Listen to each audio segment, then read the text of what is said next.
పై IMF full focus. Bailout program విడుదలకు 11 conditions. Federal budget మొత్తం 17.6 ట్రిలియన్లుగా అంచనా. పాకిస్తాన్ పై ఐఎంఎఫ్ విధించిన షరతులు 50. 3 ఏళ్లకు మించిన కార్ల దిగుమతిపై ఆంక్షలు. ఇంధన రంగంలో 4 కొత్త షరతులు.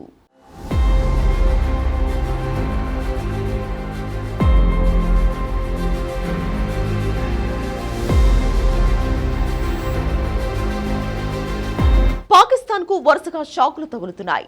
భారత్ ఇచ్చిన మాస్టర్ స్ట్రోక్ నుంచి తేరుకోలేదు. ఇంతలోనే అంతర్జాతీయ ద్రవ్య నిధి సంస్థ జలక్కిచ్చింది.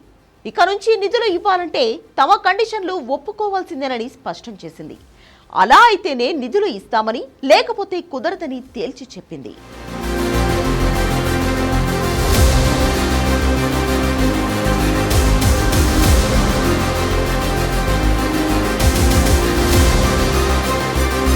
ఆపరేషన్ సింధూర్ తో పాకిస్తాన్ ఉక్కిరిబిక్కిరి అవుతోంది.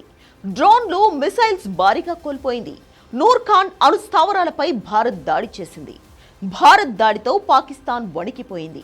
భారీగా నష్టం జరిగిందని పాకిస్తాన్ ప్రధానమంత్రి షహబాజ్ షరీఫ్ అంగీకరించారు. భారత్ కొట్టిన దెబ్బ నుంచి ఇప్పట్లో కోలుకునే ఛాన్స్ లేదు. అటు బలూచిస్తాన్ కూడా పాకిస్తాన్ను ముప్పతిప్పలు పెడుతోంది. ఇంతలోనే అంతర్జాతీయ ద్రవ్యనిధి సంస్థ ఊహించని షాక్ ఇచ్చింది. ఆపరేషన్ సింధూర్ తర్వాత పాక్ పై అంతర్జాతీయ ద్రవ్యనిధి సంస్థ ఫుల్ ఫోకస్ చేసింది. ఈ క్రమంలో పాకిస్తాన్ కు తన బెయిలౌట్ ప్రోగ్రాం తదుపరి విడత విడుదల కోసం 11 కొత్త షరతులను పెట్టింది.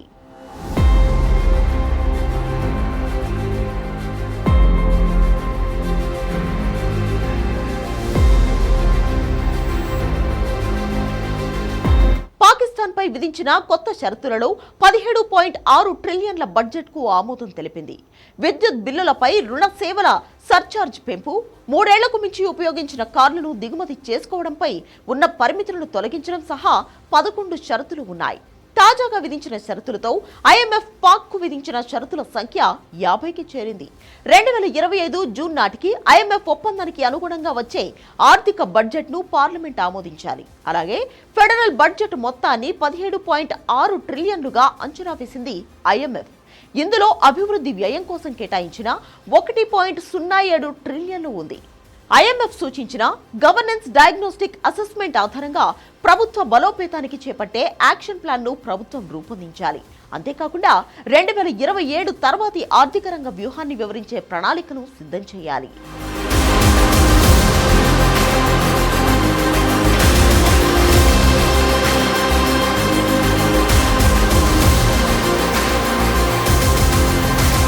నాలుగు ప్రావిన్సులు కొత్త వ్యవసాయ ఆదాయపు పన్ను చట్టాలను అమలు చేయాలి.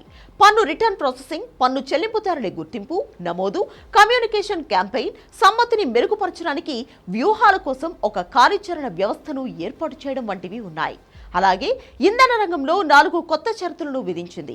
ఇంధన సుంకాలను కాస్ట్ రికవరీ స్థాయిలలో నిర్వహించడానికి ప్రభుత్వం ఈ ఏడాది జూలై 1 నాటికి వార్షిక విద్యుత్ సుంకాల పునర్వ్యవస్థీకరణ నోటిఫికేషన్లను జారీ చేయాలి. 2035 నాటికి ప్రత్యేక సాంకేతిక జోన్లు, ఇతర పారిశ్రామిక ప్రాంతాలకు సంబంధించిన అన్ని ప్రోత్సాహకాలను తొలగించడానికి ప్రభుత్వం ఒక ప్రణాళికలను సిద్ధం చేయాలి.